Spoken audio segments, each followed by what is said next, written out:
السلام عليكم ورحمة الله تعالى وبركاته. بسم الله الرحمن الرحيم. الحمد لله وكفى والصلاة والسلام على عباده الذين اصطفى. أما بعد، waxaad la socotaan muddadan la soo dhaafay in dagaal xoog leh oo ka dhex socday laba jamaaco oo salafiyiin ku abtirsada oo kala ah al-i'tisaam iyo salafiyya ad-dacwiyya.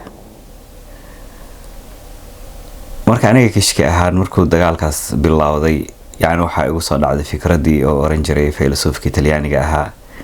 Nicola di Bernardo da Machiavelli oo laba qofood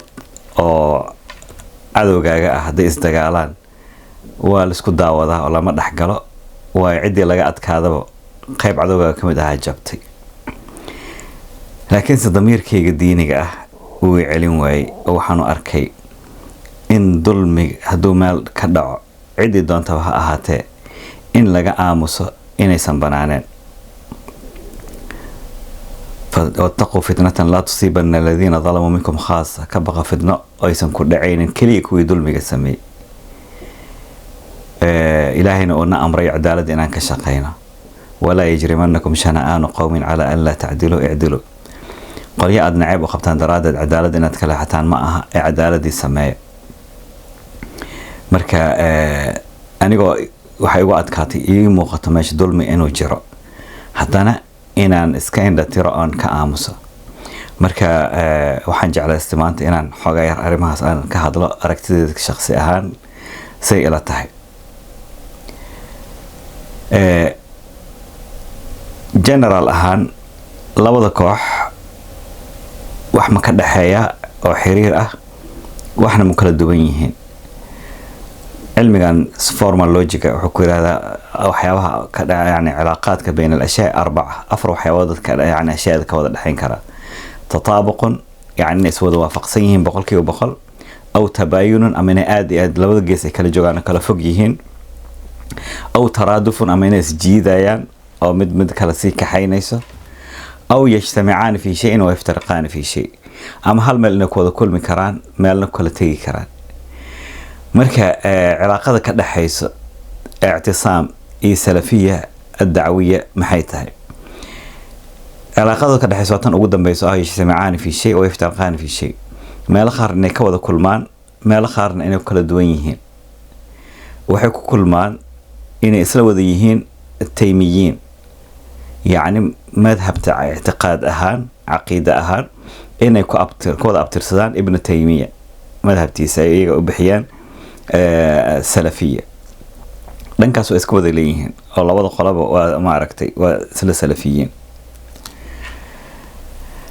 وحس كليهن عدم قبول الغير خف كلا إنسان أقولانين تاسنا النظام كمدرسة كل سنة كل جانا صحة كل جانا مسلمين الصحة أنت كلوي قلديهن مركعت كلا إنسان أقولانين وكل سنة تاي سو كلو حس كليهن التبديع والتضليل dadka qaar in bidca lagu tilmaamo qaar la yiraahdo way lunsan yihiin taana waxay iyaga ka duwan madrasadooda ka baxsan. مثلا ashaacirada dhankooda kulligooda bidci ka wada yihiin xaqooda. maturidiyada xaqooda kulli bidci ka wada yihiin. suufiyada kulligood bidci xaqooda ka wada yihiin. way madrasadii ayaa sidaas ah. laakiin haddii tafkiik lagu sameeyo yiri Jack Derrida waxa ku sii bixis waxa xoogaa sii dheer oo xadka ka gudbay qolyahan i'tisaamka oo qofka dadka qaar kood markii ku degdega inay gaalaysiin gaarsiiyaan. ana waxaan ka arkay madrasadan salafiyya al-dacwiyya inaysan ku degdegin gaalaysiinta sax inay yiraahdaan qolyahan waa bidco waa luusiin wasa laakiin gaalaysiinta qolyaha ku degdego oo takfiir al-acyaan dad gaar inay magacaabaan hebel waa gaal qolyaha yiraahdo waa al-i'tisaam oo taas xoogaa waxa dhaanta salafiyya ad-dacwiyya. jawaahirta marka nuxurka meelaha ugu weyn oo ugu khatarsan ay kala duwan yihiin marka maxay tahay? waxyaabaha ugu weyn oo kala duwan yihiin waxa kamid ah i'tisaam waxay u dhaqaaqday ama ay u samaysan tahay riyadeedana ay tahay danteedana ay tahay ay jamaacana u tahay inay soo celiso al-khilaafa al-islaamiyya dawladda islaamiga ahayd. يعني meeshan iyaga waxay wada qabaan qolyaha يعني حركات إسلامية معاصرة ha noqoto ictisaamka ama ha noqoto islaaxa ama ikhwaanka يعني in loo baahan yahay dawla islaamiya in la soo celiyo bal oo arkaan xataa qaarkood farda cayn oo kale inuu yahay ama oo arkaan يعني inay ka mid tahay arkaanta ugu adag islaamka taana waxaa keenaya in jahliga ka haysto manhajka ahlus sunna wal jamaa ahlus sunna wal jamaa inta taariikhda ay socotay oo dhan weligooda waxay u haysteen oo arkayeen dawla إسلامية أما دولة إن لا سماية أما دولة يعني خار كان سكوا هذا سكوا كان سيكراتيس إن يتهي فرع من الفروع يعني فقه فروع الفقه قريب كمان إن يتهي وحنقولنا إمام أبو المعالي الجويني أو مؤسسين أما ذاتك سفيعا ولسه عقيدة أشاعرة أهل السنة والجماعة يعني كتاب كسال الإرشاد وحكوا الكلام في الإمامة يعني إن لقى حضل ما ملك الدولة ذيد ليس من أصول الاعتقاد يعني عقيدة كامد أصول اعتقاد كامد والخطر على من يزل فيه يربى على الخطر على من يجهل به أصلا يعني خفك خطرته وكل عاي وأرنتها سكيو خفك قلنا ويكوين تهي ويكخطر بدن تهي خفك وأرنتها جاهل كه وبس كل مشغول سادة بالدولة الإسلامية اللي سعودية محلمت كه وحن كله وهو قول جمهور أهل السنة والجماعة يعني جمهور أهل السنة والجماعة أنا قول كود واسدة صح أرنت كسابسا ما ملك أم الدولة إن لسميه إن يتهي فرع من فروع الفقه إلا لقصه قال كن سقال بقل زيد إلى واتن كي مركو حسن البنا رحمه الله صباحي ويري دولة إسلامية إن لسوعلي وواجب وحكمتها يعني عقيدة دي يسوق لي ماشي أقول بلاوتي دخل إسلامية hase ahaatee aniga halkan waxaan ka leeyahay yani dhaqdhaqaaq islaami ah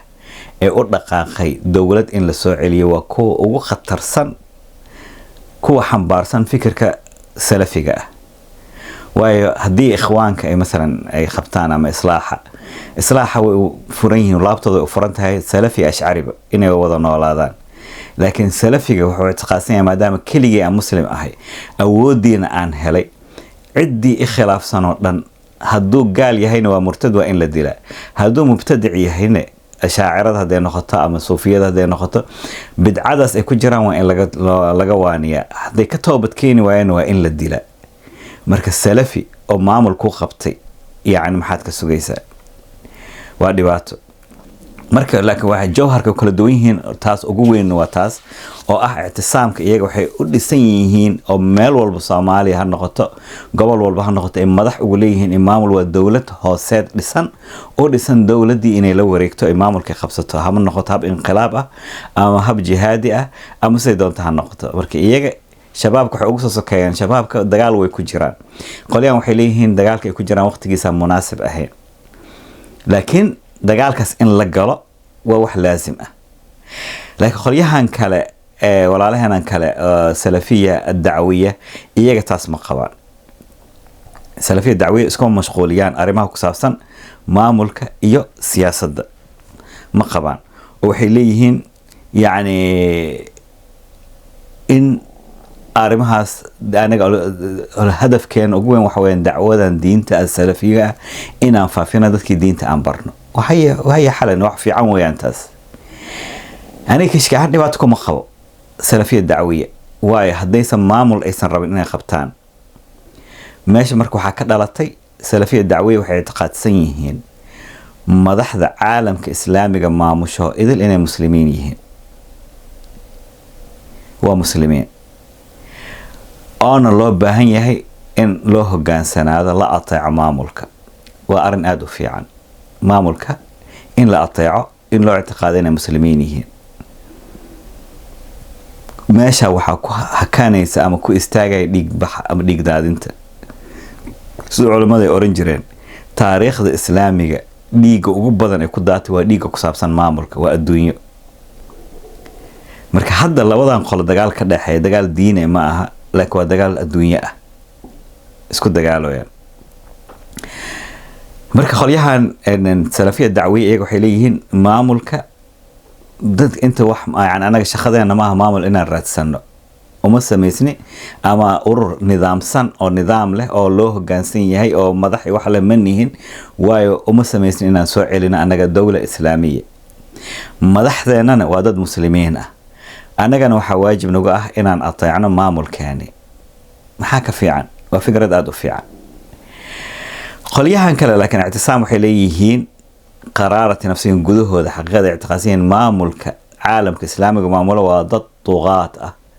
oo shariicada ku maamulin ayna laazim tahay qolyahaas in meesha laga bedelo oo lagula wareego maamulka ictisaam inay iyaga la wareegaan maamulkii ay madax noqdaan oo ma aragtay shariicada ay iyaga ictiqaadsan yihiin inay soo celiyaan ee dadku maamulaan way maamulkan waxay ictiqaadsan yihiin inay yihiin dad gaala ah taamarka ikhtilaafka ugu weyn waa taas labada jawhar oo la isku khilaafsan yahay taamarka waxaa ka dhalatay ictisaamka waxay ictiqaadsan yihiin in daruuro ay tahay tandiim jamaaca nidaamsan inay jirto waayo si ay u noqono dowlad waa inaan dowlad yar horta noqonaa oo dhisan oo nidaamkooda u sariga waxooda dhan leh sida ikhwaanka bay u samaysnaayeen ama u samaysan yihiin ilaa hadda qolyahan kalena waxay aada ugu dagaalameen inaan la sameynin wax lagu magacaabo ururo diimi ah taasna waa gartood ururada waa wax dhibaatada noo keenay ee awoodda isbiday waxa dhiigbaxa noo keenay waa ururo hadday jirin dhiigbaxaas ma jiro maamulkii haddii loo ictiqaadsan inay muslimiin yihiin loona ogolyahay in loo hoggaansamo taacadoodan in laazim tahay dhibaatadan ma jiri lahayn dhibka waxa keenay waa noocyadan kale ee maaragtay afku dhiglaha iyo gacanku dhiglaha ah oo ictisaamkan ay ka mid yihiin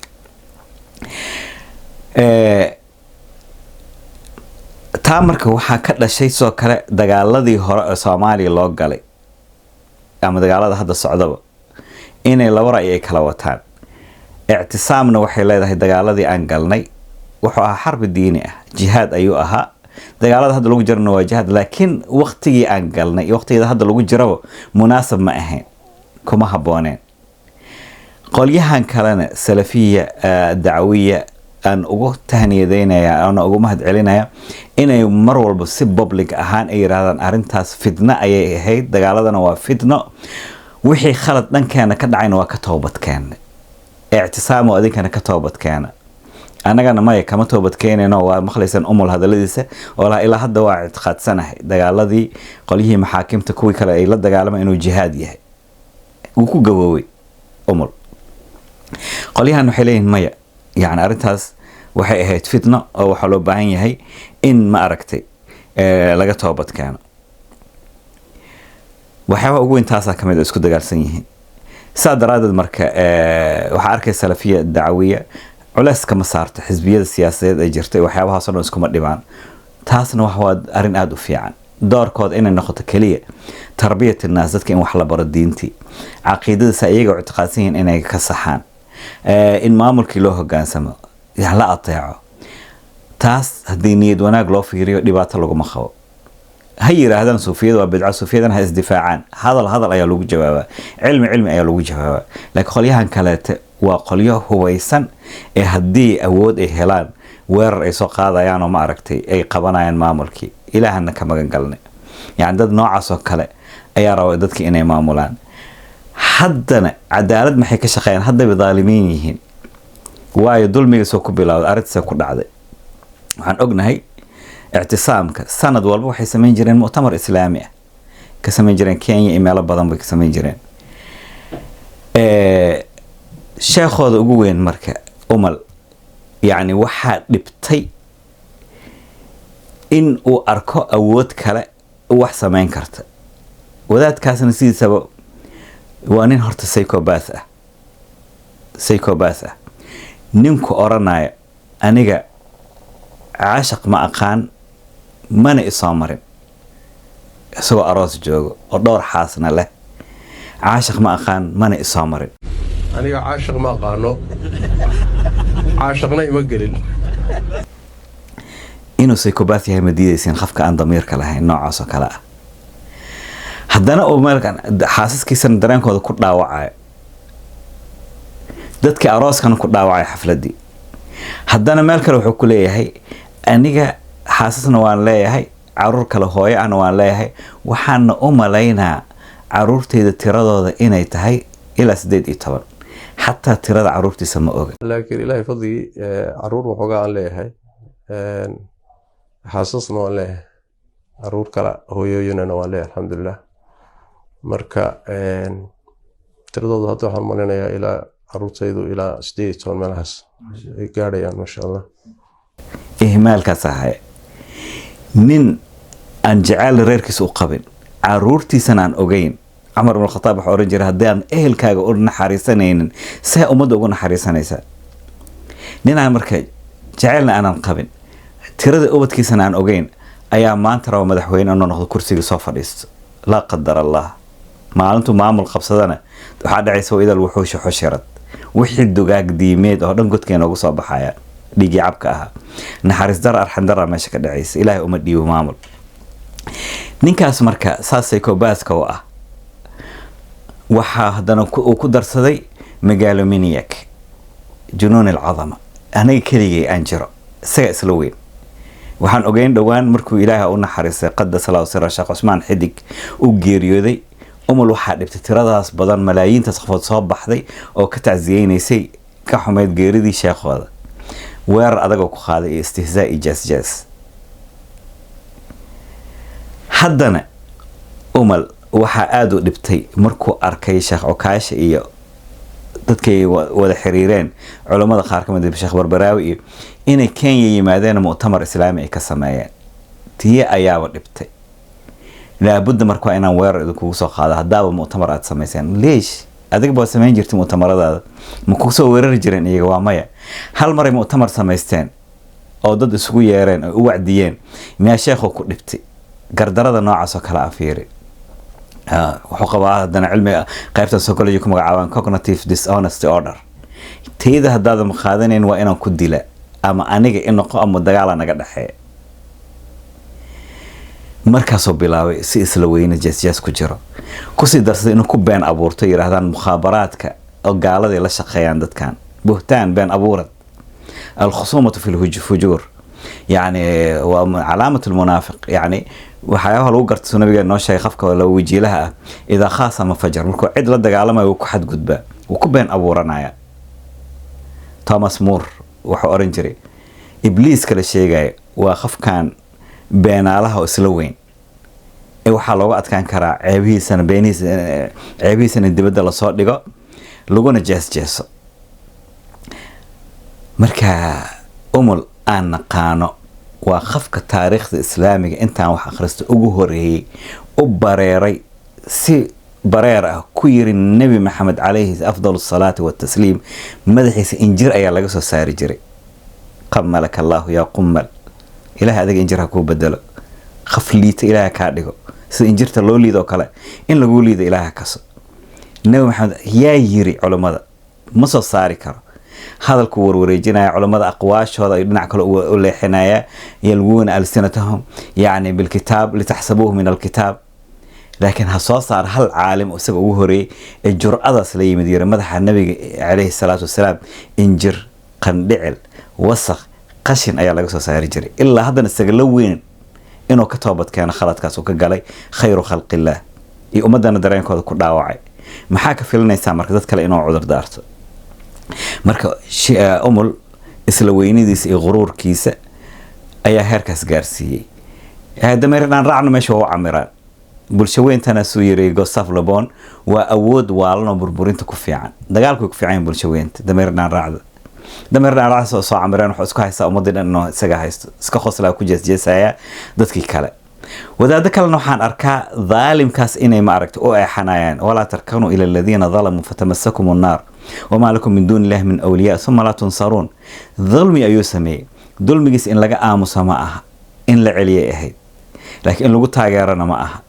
مركز تاس أيا وحي أكلفت مانت إن عندك أكل موجية محي أكل دوينهين سلفية دعوية إيه اعتصام أنا صار شيء نجوح أقوين نحرك أقوين إتهاي قليهان وقليه مصص إسقارين عيا لكن ربو حكمك إني خبصدان dhoola cadeyn dadku u sameynaya iska dhigaa dad muctadiliin ah, wadaadada qaar ay casumanayaan mu'tamaraadkooda si ay iska dhigaan dad laabtooda u furan. abadan uma furan laabtooda. Sheekh Cabdirashiid Shacli Suufi markay meesha keeneen uma keenin jacayl sheekha u qabaan, sheekhaas waa ashcari, laakiin waxay u keeneen wuxuu leeyahay atbaac badan. هذه عصاي التي فيها مآرب لي وقد أهش بها يوما على غنمي. يعني أتباع ذا سان كسو جيدنا إسليهم لقنا يا شيخ عبد الرشيد لفتر كيسة إنه إيجا أتباع دي سوح كسي جيتان.